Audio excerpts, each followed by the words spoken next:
Hello and welcome to I'll Try That, the beer review and news podcast. I'll Try That, the beer review and news podcast. Here in London. Ding dong. I was thinking about this last night in bed. Smashed it. Brew for success. There's a soon-to-be fur daddy. Another one in the bag. I'm vetoing that. This week we're heading up to Yorkshire for the champion of the everyday ordinary folks, John Smith. But first, the hot topic. And your hair is on point. Thank you so much about the compliment. So I want to introduce the idea of cannabis infused beers. Now, this isn't a very new topic, in my opinion. There's been a lot of companies that have made the headlines for cannabis or CBD-infused drinks, non-alcoholic, alcoholic. You know, I think there was a brewery in Japan that it was owned by Coke, actually, that's made a CBD-infused soft drink. Oh, okay.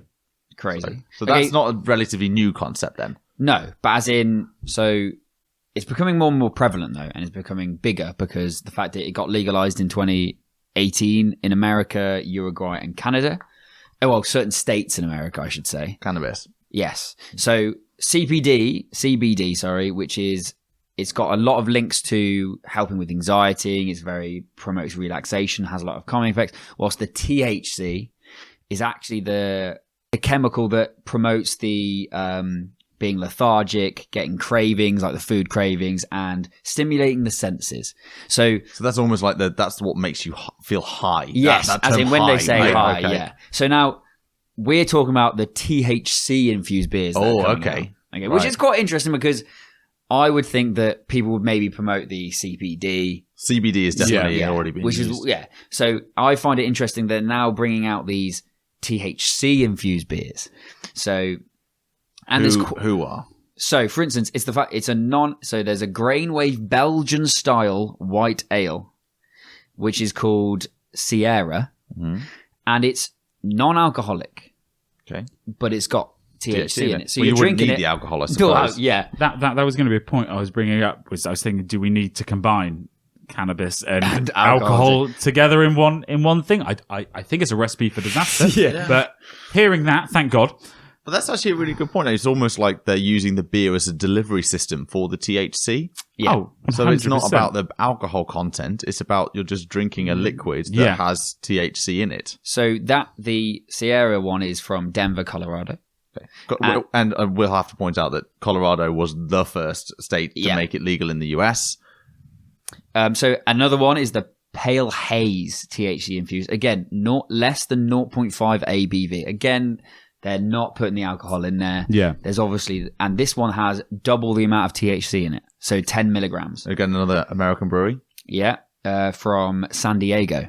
Yeah. California. Again, legal. Exactly. Yeah. And then they have the Enough Said THC infused beer, which is, again, 0.5. But again, they go back to only 5 milligrams. So they're not actually putting, then it seems like there's obviously regulations on the amount they can actually put into it. Which brewery is that? Are they in Rhode Island by any chance? Yes. Are they? Yeah. Yeah, that's another legal state. Yeah. So it looks like they're not putting a lot in it, but they're kind of... So for this one, I find it interesting, is called the Hop Chronic. Ooh. I like that. I like a good pun. Yeah. As we know from our Friday puns. Yeah. So the brewers at Flying Dog Brewery, it doesn't actually say where this is from, and their THC is unknown. Which I feel is not the most unknown. That's really suspect. Like, is it just pure THC you're swigging? Come on, it's unknown. Yeah, Sorry, it's unknown. That's the whole point. Like, so I just find this amazing. Like, for me, I've never thought of drinking a beer would get linked with weed, or as in THC, or the use of THC. And I think every single time they always say it's THC infused beer. They don't use the word weed. They don't use that kind of connotation or cannabis. They just talk about using the THC directly, which I find quite interesting. Well, all right. Well, I think it's just a changing consumer understanding landscape. Those words like you just used there, weed. That's one phrase of using it's a slang word for cannabis, right? And they can have very negative. They have negative connotations. Those words. Whereas if you're talking about like the likes of CBD, you're talking about THC. You're going down to the chemical compounds that make up that thing. And actually, when you're talking about it in a sense, like people know what those words are now, or at least they've heard of those acronyms. So I think that's fair to use. So, for instance, there's actually at the very end of this story, they've got a CBD infused beer, and what I find interesting, it's called the Two Flowers IPA, and it actually has 6% ABV, but has 10 milligrams of CBD in it. So that's it. But I think we might see this more. This might be the lightning rod or sense check of what we might start seeing in this infused beer market. In that anything with THC in, the high compound, which is the hallucinogenic. Where you don't need any alcohol with it. You just need a liquid to deliver it. Yeah. Whereas you've got the CBD, which doesn't give you any of those kind of like high-ing things. It just makes you relaxed and calm. Yeah. It's like the anxiety medication stuff. Will have the alcohol to it. It has the alcohol in it because that's why you need it. Okay. I can kind of see they're trying to balance it out. Yeah. But yes, I've never tried any of those things. I don't know what like a CBD infused beer might be like. So I'll be really interested to see the taste, as if like, can you actually taste the difference between something that is CBD in it? Because it's alcoholic, it's 6%, so it's obviously going to have an alcoholic feel to it. Does CBD or THC have a taste? Well, this is the thing. We don't know. Clue, yeah. Well, that's it. It will be driven by the beer itself, so you still need to have a good base product, a good beer. Tasty beer, yeah. And as we know, as we'll be talking more about in dry January, but non-alcoholic beers, it's really hard to make a good tasting alcoholic beer. What's interesting is these companies don't claim, as in the CBD company just says, we don't claim to have any health benefits. Like, we don't want to say like it's definitely healthier to drink, which I think is really interesting that they're kind of saying we're not saying we're healthy just because we've got CBD in it. Well, you have to be obviously very careful what you say around anything in those kind of areas, but especially in beer, especially in medicinal drugs, because you have to, anything in the drugs market is so like, the big pharmaceutical companies, they have reams and reams of lawyers going over every single like piece of copy that they put out there because they can't claim things that they could, in theory, not give to someone and then they get sued for it. So in the beer industry, you can't say it's healthier. You can't use those kind of phrases. You can say it's lower calories. You can say stuff like that, but you can't say it's healthier. And now for some Pursuit of Hoppiness. So this week we're travelling to North Yorkshire in the UK for Tadcaster Brewery, who make John Smith's. Now, Tadcaster Brewery itself was founded in 1758, but no one really knows anything about Tadcaster as a brewery. They know the place maybe of North Yorkshire, if you're pretty familiar with that. I wasn't familiar at all, if I'm honest. But John Smith's. Now, John Smith has been a staple bitter and a classic ale, I would call it, for the whole time that we've been around in this world. So I would say that John Smith's is known for its no nonsense ad campaigns. The most recent ones that were still early 2000s, maybe late 90s, with Peter Kay. That's synonymous in my mind of it, and we'll talk maybe a bit more about that. But John Smith's itself is the highest selling bitter in the UK since mid 1990s. I think John Smith's was the first bitter I ever tried. So when we're talking about bitter, we probably need to explain what bitter means. And I think, Joe, you know quite a lot about this, don't you? I've definitely done a Google. So yeah, Joe, the bitter expert. Yeah, exactly. So bitter, as a whole group of beer, is a British style of pale ale that varies in colour from gold to dark amber and in strength typically from 3 to 5.5% ABV. So what makes a bitter? Adding hops early in the brewing process contributes to the bitterness of beer. I mean, we're drinking, just to make it clear, we are drinking the John Smith's Extra Smooth, because that is something that I actually don't think I've ever had their original or their... As in, they have original and original cask. I don't know what the difference is. But one's in a can, one's from a pub tap. Okay. So I think going back to, like, you're absolutely spot on. They have 3 products. Well, it's actually 2 products. Yeah. 2 liquids. An Extra Smooth that comes in a can, which is a newer invention for them. They came out in the mid-90s? I think it was 1995. 1995. That's that whole advert with Jack D. Yeah, and the penguins in the pub. Yeah, and then saying that we don't need gimmicks. And I mean, but before then, they also had I think it was 1993 was the introduction of the widget into their cans, which they claim on their advert that it gives the fresh pub poured pint feel. Now, I have actually to talk about the widget. Yeah. We have to talk about the widget. Let's talk about the widget because it's in every can that you buy that has extra smooth. It's basically it kind of feels like when you shake it, it's like a ball in the can. I'd say it's like a little rubber ball if you can't imagine it. Like it's a little rubber ball that's in the bottom, or it will sink to the bottom naturally of every can. So it was created. It wasn't created by John Smith. It was created by Guinness back in 1989, and it's reading here, so it's containing pressurized gas, which the bubbles through the liquid when the can is open. So as in it goes through, when you pour it, obviously it rotates and the liquid goes through it and creates the heady kind of fizz when you put it in. Because as you pour it, it's very unlike a lot of things we've had before where you have to let it settle because you can see all the bubbles rise. Yeah. So I think you'll see this a lot it's about getting cans technology. It's how technology has moved forward and how people and getting beer to people. Yeah. And specifically for these kind of products like a bitter, a stout, like a Guinness is a stout. So it's quite thick. It's heavy. I'd use that term. It's hearty. Hearty. Yes, exactly. I mean, Guinness is known as the meal in a can. Yeah. That's kind of its joke. So when you take a liquid that has a low viscosity, so it's thicker, almost, it needs help to, be put into cans to transport. You get that pressurization when you're in a pub and you pull down the taps. That's pressure coming through, forcing it out. That's it, and that keeps it. And you're in a cask. Fresh. You're in a cask. You're in a big barrel, so it's pressurized in there. Whereas you put that into a can, and it changes what the liquid's like inside. So the widget helps keep that aeration. Keeps it moving around. Not aeration because nothing's getting in there, but it's helping the movement of that liquid and keeping it smooth. It's keeping the liquid as close to when it was brewed and the intent of when you're meant to drink it. One thing I think we need to talk about with John Smith's is their kind of focus audience. I think that they've always pushed for through all their adverts, especially in the 90s, where they are pushing kind of the ordinary man. And I do say ordinary man because a lot of the adverts are focused around a man drinking in a pub. And even on their main page, when you Google it and I'm on the phone, for instance, their main kind of sentence at the very start is, "This is where we champion every day ordinary folks that are actually anything but, because we know that these guys, just like our beer, are only ordinary by name." So what are your thoughts on that? It's interesting that a brewery nowadays is still being so gendered, in that this is who we're talking to. Like, we're talking to guys, we're talking to men. Yes, I'm sure most of the people who actually drink this beer are probably men. I suppose that they've targeted it. I suppose it'd be the factory worker. You'd come out of the factory, you'd come to the pub after work, and you'd be drinking a John Smith's. Well, Yorkshire is very synonymous with Leeds United Football Club, and I would actually say probably if you spoke to a Leeds fan, everyone would know a John Smith's and probably drink a John Smith's. Well, I think Yorkshire itself as an area is very working class.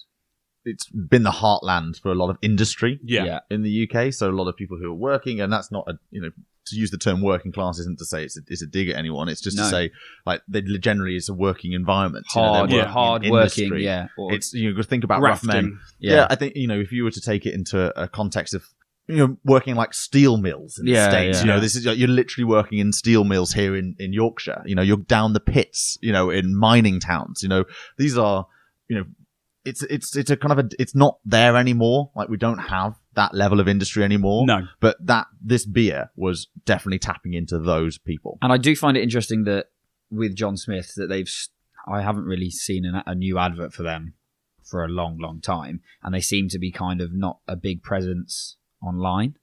Is that right to say? So, yeah, I mean, we'll talk. I mean, they don't have Instagram, they don't have Twitter, but this, I think, kind of to set it up, John Smith's is the no-nonsense beer. Yeah. It is get rid of the frills, get rid of, don't give me any of that kind of, the whole of their ad campaigns, you were saying with the launch of the Extra Smooth was Jack D with penguins and all this kind of stuff. But he said, we don't need gimmicks. Yeah. That was the whole This point is of it, just the beer. It's just about the beer. And it just goes to that tone of voice, which is hilarious, of we're just a beer that's good. Drink it. Yeah. I suppose what I quite like is they've also gone down very much the comedy route, that the dad jokes and everyone in a pub having a laugh and like a gaff, and that goes across the whole of their website, and all of their advertising and stuff like that is aimed at that. We were reading the history page earlier, and from when they say John Smith was born on the 18th of March 1824, something remarkable happened and the world would never be the same again. John Smith was born. And even from an early age, John Smith showed that he was only ordinary by name. And they're just aiming for that comedy angle, which I think is really good. And I think they're also using the fact that John Smith is probably the most, if you try and, like, if you're thinking of a generic name to put on, like, something for England, you put John Smith. It's they're using it as the part of their advertising, is that we are ordinary in name, but it doesn't mean that you can't drink our beer and enjoy it. Yeah. So is John Smith an actual person? Yes. Yeah. So he was so I was thinking that. I think so he's one of the sons of the Tapcaster Yeah, of the brewery, Tapcaster. the Tapcaster brewery. Yeah. I've got it here. Give me 1 minute. So Stephen Hartley began brewing in Tadcaster in 1758, and then in 1845, Jane Hartley monetized the brewery to David Bakehouse, and then that was when John Smith came in, and then when John Hartley passed away, John Smith acquired the business. So that's when he then started to really push it and really grow it. So I've seen these, John Smith, it says on the website, born in 1824. Yeah. Put his own name on the door in 1952. That's a very long time to be alive. That doesn't make sense. Age-wise, he'd be 120 something. We'll fact checker can have a quick look at that. Yeah, give me a minute. Fact checker. But definitely the style of how they're talking about John Smith, he's like almost like a Chuck Norris-esque. Yeah, you know, kind of like John Smith can do the impossible. Yeah. John Smith, like, well, they say that he was in a helicopter at some point, and a steam-powered helicopter. yeah. And then somehow I think they're crediting him for the British aerospace industry up and running. yeah. So I have to take a lot of this. It's very tongue-in-cheek. Yes. But Very British humour, tongue-in-cheek, like just basically talking. But dumb. if you look at their adverts with Peter Kay, one of them being the diving one, which I always remember the diving So one. set us up. Talk us So through. the diving one is, you've got these amazing Australian and Canadian diving for like the Olympics, and they're doing these amazing things, and they say, right, now we've got the number one favourite from Britain. Well, yeah. So they're like doing all these flips and spins. And incredible they're, like, stuff. doing like a triple somersault Back into the flip, water. yeah. They're all getting the Perfect. scores. Yeah. It's like 9.3, 9.5, Yeah. 9.6. And And then then enter. John Smith, who is Peter Kay, who is a slightly rotund fellow, wearing, what was it? Big famous comedian here in the UK. Yeah. And he's wearing like amazing like board shorts. Hawaiian board Yeah, shorts, yeah. whereas everyone's else been in Speedo, tighty whities. And they're like, what can he do? And he's literally going, a running bomb. And he goes in, smashes the water, drowns the whole, like, the judges. in water, and they go, 10, 10, 10. And it's just the fact that at the end, he's got as he comes out of the water, he's got his fist in his air with his ass crack out, and it's just absolutely fantastic. There's another great Peter Kay one of this John Smith's ad. It's some blokes in a Sunday League football doing a kickabout, and it's like the warm up, and they're, kicking the ball up, doing keepy uppies, doing little tricks, doing skills, very like they're good players. And then the ball, it cuts to the ball gets passed in the air over to John Smith, who boots it into the houses, like in there, and he's like, "Get in, come on, let's go, have it." It's like, cut all that out. It's just boom. Yeah, it's just like, right, get a beer in you. And I just love that kind of, it is that attitude that I think it actually was an amazing, everyone knows those adverts, like everyone knows them. I think as an advertising campaign, I think it's up there with one of the best for any brewery or any beer I think I've seen.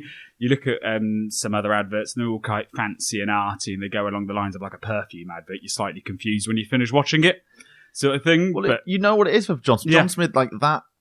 It's no nonsense joke. Encapsulates exactly what the beer and who they're talking to, and and the fact that we're still talking about those adverts, like 10, 15, 20 years later, 25 is fascinating. I think it's important to note that John Smith is the number one classic ale in the UK. It has been so since the mid 1990s, the best-selling bitter. So the majority of John Smith sales are of the nitrogenated extra smooth product, although a cask conditioned variant is available nationally. So, for instance, talking about the fact they have these beers available, I've noticed on their website, they're very proud of the fact that they're pretty much available in every single supermarket in the UK that you can. So it's like we're in Asda, Sainsbury's, Morrison's, Tesco, Ocado. I'm guessing that's the delivery. Is that delivery? Delivery, isn't it? Yeah. A Waitrose, and then you can also deliver it off Amazon now. Yeah, but that's cool. I went into an Asda to buy this because I was like, right, I need to. And at first, I thought I had to buy a 20-pack because they had hidden the 4-packs. And I was like, right, boys, it's going to be a long session. But it's like they only had extra smooth. Yeah. So they're only selling the extra smooth. Serve cold. It's the extra best smooth. sell. I mean, it makes sense. It's the better quality beer by the sound of things. So yeah, and they annually brew 3.8 million hectoliters of John Smith's beer. A lot. It's a lot of beer. That's a lot of beer. Shows how popular. I mean, it goes back to that. It's been the best-selling bitter since the 1990s. That's crazy. Talking about the beer itself, I would like to get everyone's view on like if you enjoy it or not. And I would say one thing is it says serve cold on the tin. And I think you definitely have to serve it cold. I feel like this is a proper session ale, a session drink. Sorry, not ale. So this is a proper for me.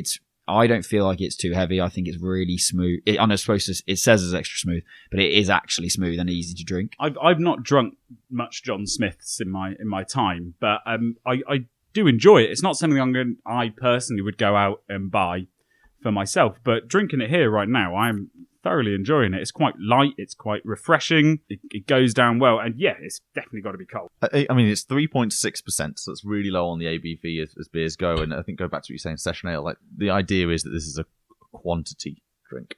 Yes. You're drinking this in volume. Yeah.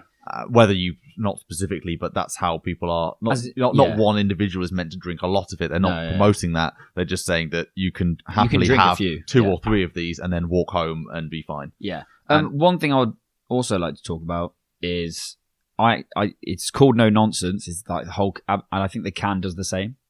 It is no nonsense. It's really easy to see what you're buying. It's good and it's clean, but it's simplistic, isn't it? The design is such an old school design. Like this couldn't be a new beer, like a fresh, young. No. This is a beer that's set from visually. You know, it's what it is. I mean, it has obviously been updated at some point because we saw on one of the adverts, and you actually, Joe, you said that can was I think that was just their original one. I think we need to view the design of this can, the John Smith's brand, in the context of North Yorkshire, that working heartland of the UK, and as everything from it. So it's very of that time. It looks old school. Yeah, and it's got. So do you guys know what the horseshoe shaped thing on there is? a magnet. It looks like an archway almost. Looks like that. Well, it's meant to represent a magnet. Okay. And that was trademarked back in 1908. But yeah, it's meant to symbolize strength. Okay.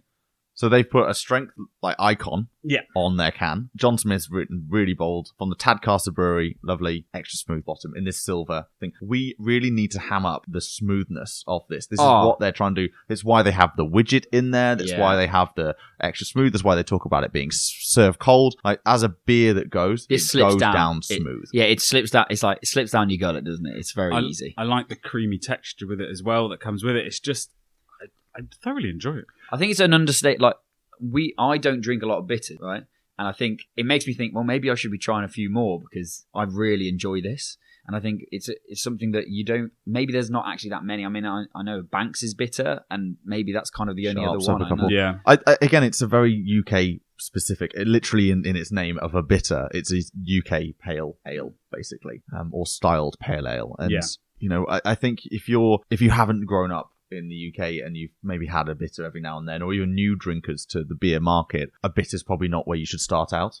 No, it's very it's a very distinctive, and you're probably better off trying a Beavertown neck oil. If you're new to this, because of the more citrus. It's thing like a bitter by name and by nature is bitter. As in, because it's not necessarily an exciting beer, but it's not trying to be exciting. It's trying to be smooth and simple and to the point. So if you're going for something that's a little bit quirky or interesting or exciting, it's not really kind of that sort of beverage. It's supposed to be kind of a smooth, simple, sit down with your friends in a pub and have a chat beer. Well, that's the whole marketing campaign. Yeah. It's what they aim to be, and they've hit the nail on the head.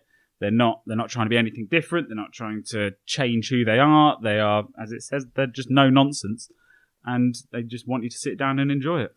So I think that no nonsense is shown or highlighted because they're not on Instagram, they're not on Twitter, They have a website, which is fantastic.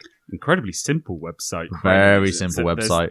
It's just the beer is you interact with the beer by going to the pub or buying it from a resale outlet. Yeah. So what about, as you said, we can't actually give numbers on Twitter and Instagram because it's not there. But I would definitely tell everyone to go, if you have the opportunity, to definitely buy a John Smith's if you haven't before. I mean, I don't know. I wouldn't be saying buy a John Smith's. But as in just to try it. I think if you've never tried a bitter, this is a safe bet to go with. I don't know. I think there are better bitters. Okay. In my opinion. I think there are better bitters, but this isn't a bad bitter. It's not a phenomenal bitter. Bitter. I think if you haven't tried this style of English style, if you're looking for a traditional beer, a John Smith's is a good call. And that's all we have time for this week's episode of the I'll Try That podcast. And so from me, Joe, Rich, And Simmo. goodbye. And don't forget to follow us on Instagram, Twitter, And watch us on YouTube. Goodbye now. Always drink responsibly, and if you or anyone else needs some help, go to drinkaware.co.uk for more information.